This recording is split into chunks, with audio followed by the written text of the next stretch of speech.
Hey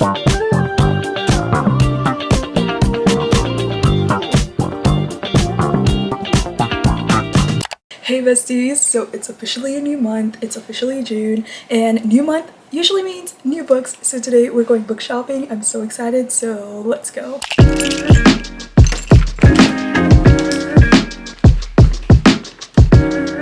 Today we are going book shopping once again for the month of July, and I'm really in the summer spirit, so I really want to get some summer themed books, something maybe where they're at the beach or like at a beach house, something that has like a summer themed. Also, like, I'm down to get romance books, but I really want to try different genres, so like I really want to get into like mystery or like thriller, nothing with like ghosts, because that's not the vibe. So right now we're gonna go to Barnes & Noble and then Target. I thought I would switch it up a little bit because I always go to Target and Second & Charles, so I thought I would try Barnes & Noble today. Yeah, without further ado, let's go to Barnes & Noble.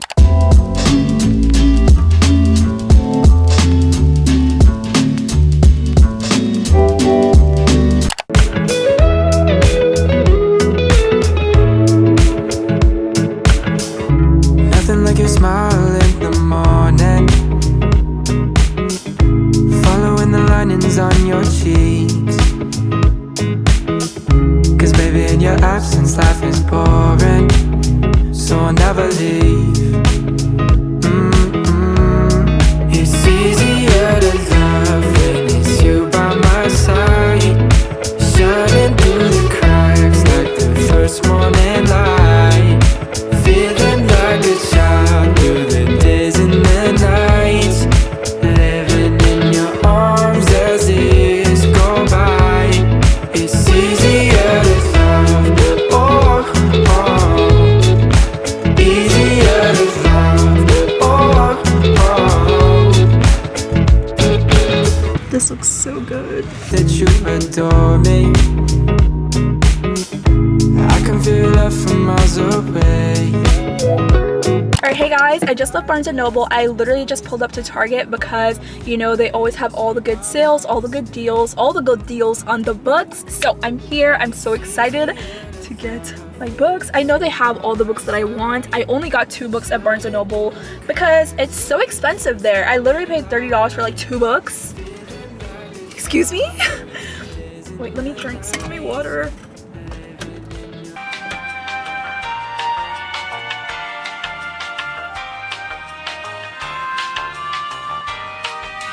We're driving down the boulevard, cruising with the windows down, feeling like we're on this town. Your song is on the radio, the one you always like, the one that always gets you psyched. We've been drinking all the cheap wine all night, acting stupid but it feels so right. I know that we will all be just fine, but tonight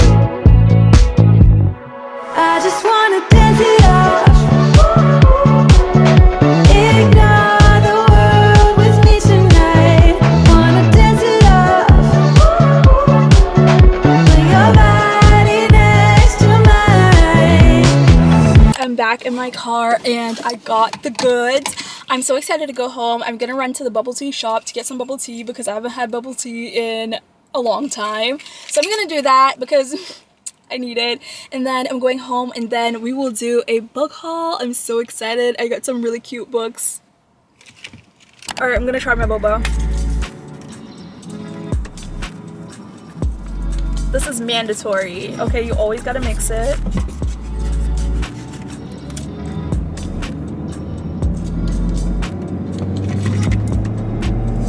Too good. Hey guys, welcome back to my corner. I love this corner. It literally gets the best lighting. But I'm back home and I wanted to give you guys a little haul of all the books that I got because I actually got some really cute books, some really fun books, and this time I actually stuck to my plan and I got summer themed books. I'm really excited to talk about them. I went to Barnes & Noble and I also went to Target, and honestly I went to Barnes & Noble, I spent $30 there. I went to Target, I spent $48 and I ended up getting like 3 shirts and my total was $48 and I got 4 books. Okay, 4. So I'm telling you, Target is the moves. You need to go get your books from Target. Okay, they don't really have a big selection like Barnes & Noble's, but they do have a lot of the books that Barnes & Noble's does have. So I'm putting y'all, okay, I'm putting y'all on. That's free game, okay? Go get some discounted books. So now I'm gonna give you guys a little haul of all the books that I got because I'm so excited, and they're all, or mostly, summer themed. I did get some mystery, I got some romance, you know. Yeah, so I'm gonna start with Barnes & Noble's first, since that's the first place I went. And the first book I got from Barnes & Noble is a mystery book, and I got it in the mystery thriller section, and it is When I Was You by Amber Garza. And it says, 2 women, 1 life, they can't both have it, which already gets my mind buzzing with ideas. But it says, You meets Fatal Attraction in this up all night story of suspicion, obsession, and motherhood. One ordinary fall morning, Kelly Medina gets a call from her son's pediatrician to confirm her upcoming well baby appointment. It's a cruel mistake. Her son left for college a year ago, and Kelly's never felt so alone. This receptionist apologizes. There's another woman in town also named Kelly Medina, and she must have gotten the numbers switched.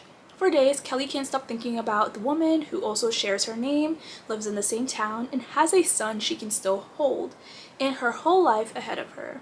When Kelly just happens to bump into the single mother outside of the pediatrician's office, I feel like Kelly was waiting. I don't know. When Kelly just happens to bump into the single mother outside the pediatrician's office, it's simple curiosity getting the better of her. But that curiosity quickly turns into obsession, and when one Kelly disappears, well, the other one may know why. That sounds so good. It sounds so interesting. And let me see how many pages it is. It is 326 pages, so definitely not bad. It sounds really good. It sounds really interesting, and I really like it. So, When I Was You by Amber Garza. And the next book I got is, oh my gosh, this cover is so cute. This book is called First Love Takes Two by Sajni Patel. I hope I'm saying that right. But I was really interested in this mostly because I saw that the main leads, or like the main characters, were Indian, and I've never really read anything with like Indian leads before, and I'm so glad they're putting on for the culture. It just looked really interesting, and I hope I can learn a little bit more about Indian culture in here. But basically, here is the synopsis. So, roommate wanted, no ex-boyfriends allowed. On the verge of realizing her dream of being a doctor, Pretty, that is so crazy. I literally know an Indian girl named Pretty. But anyway, Pretty Patel should be ecstatic. But between the stress of her residency, trying to find a job, and managing her traditional non-boundaries family, okay, it sounds like my family, Pretty's anxiety is through the roof. Relationships and love aren't even an option. Fortunately, Pretty's finally found a new place to stay, only to discover that her new roommate is her ex, okay? Pretty never quite got over Daniel Thompson. Super hot, plenty of swagger, big slay. Amazing cook.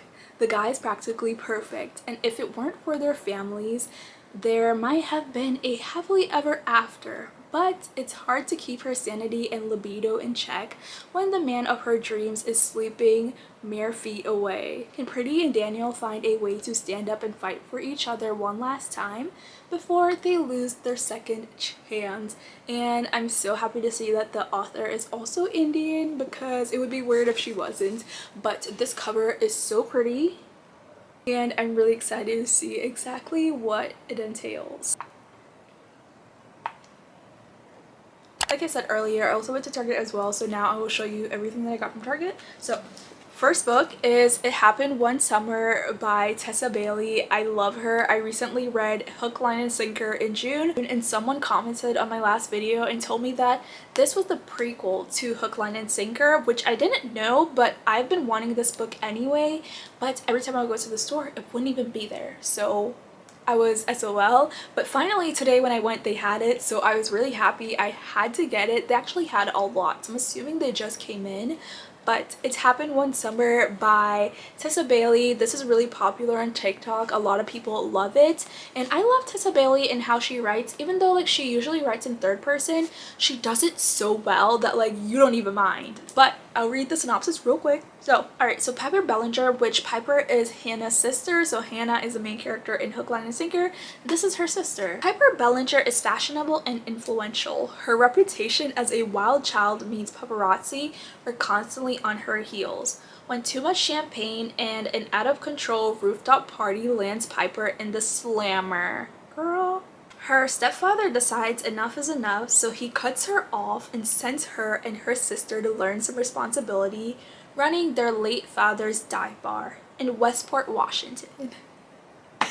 Piper hasn't even been in Westport 5 minutes when she meets big bearded sea captain Brandon Taggart, who thinks she won't last a week outside of Beverly Hills. So what if Piper can't do math and the idea of sleeping in a shabby apartment with bunk beds give her the hives? How bad could it really be? She's determined to show her stepfather and the hot grumpy local that she's more than just a pretty face. Okay. I literally cannot stop smiling because I'm so excited. My face hurts. Except it's a small town and everywhere she turns, she bumps into Brandon. The fun-loving socialite and the gruff fisherman are polar opposites, but there's an undeniable attraction simmering between them. Piper doesn't want any distractions, especially feelings for a man who sails off into the sunset for a few weeks at a time. Yet as she reconnects with her past and begins to feel at home in Westport, Piper starts to wonder if the cold, glamorous life she knew is what she truly wants. LA is calling her name, but Brandon and this town full of memories may have already caught her heart. Ah, it's so cute. I need to read this. I mean, ASAP. It sounds so good and it's so cute, and I can't wait to see what Piper has really been up to because I just love this. I love the synopsis. It's so cute. Alright, next book I got is Summer Promises by Nora Roberts. This author has like 1,000,000 books. Literally every bookstore I've ever been to has 1,000,000 books by her. I don't know how many books she's had, but that's literally insane. But the synopsis really got me, so I'm gonna read it for y'all real quick. But courting Catherine. Catherine C.C. Calhoun is determined to keep her family's estate, the Towers, in the family. The cost of maintaining the crumbling mansion is expensive, so an arrogant hotel mogul, Trenton St. James is such a like snobby name, swoops in with an offer to purchase the property and turn it into a resort, Cece reluctantly gives in. As Trent works out a deal with the Calhouns, he's taken with the family, especially feisty Cece. But Cece expects true love and marriage, and Trent has little faith in either. Cece's already taken a risk trusting Trent, but can Trent take a leap of faith too? Trent kind of sounds like the guy that's kind of like the flirt. He just likes to date, but like nothing too serious. He kind of likes to sleep around. Like so many main male characters in books, and it seems like, you know, Catherine is gonna have her work cut out for her. So sounds really interesting, sounds really good. And this book is also like third person, which the synopsis was so good that I was kind of just like, I will try it and hope it's not like annoying, but it's third person, so my faith, I'm not feeling too good about it, but the synopsis is so good that like I'm willing to try. Alright, next book I got is The Matchmaker by Elin Hilderbrand, and I think that's how you say it, but Kenzie Elizabeth, my Texas queen, she always recommends this author, and so I really wanted to try one of her books, and also all her books are like summer themed, so I was really interested in this, and I'll read the synopsis real quick. So 48-year-old Nantucket Dabney Kimball Beach, girl, what kind of name? Confused. 48-year-old Nantucketer Dabney Kimball Beach has a gift for matchmaking. Some call her ability mystical, while others, like her husband, a celebrated economist, and her daughter, who is clearly engaged to the wrong man, call it meddlesome.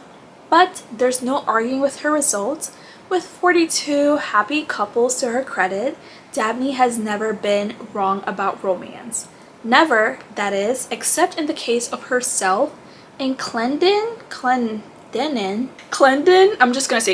Hughes, the green-eyed boy who took her heart with him 27 years ago when he left the island to pursue his dream of becoming a journalist.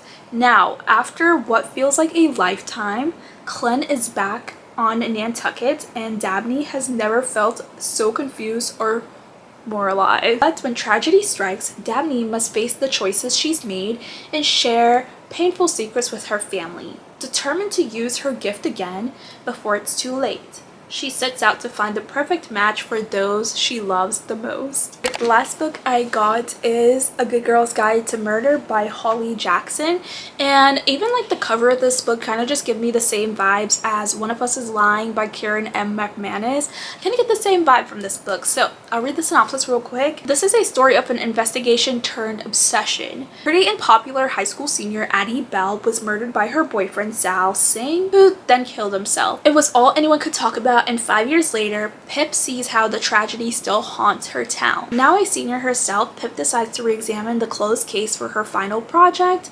At first, just to cast doubt on the original investigation, but soon she discovers a trail of dark secrets that might actually prove Sal innocent. And the line between past and present begins to blur. Someone in Fairview doesn't want Pip digging around for answers, and now her own life might be in danger. This sounds so good. I'm really excited. But that's pretty much it for my book haul. I'm so excited to read these books, and I love you guys so much. I'll see you guys in my next video. If you didn't subscribe, please go ahead and subscribe for more. See you guys next time. Illy. These days I do anything I like. Grinding for this life every day and night.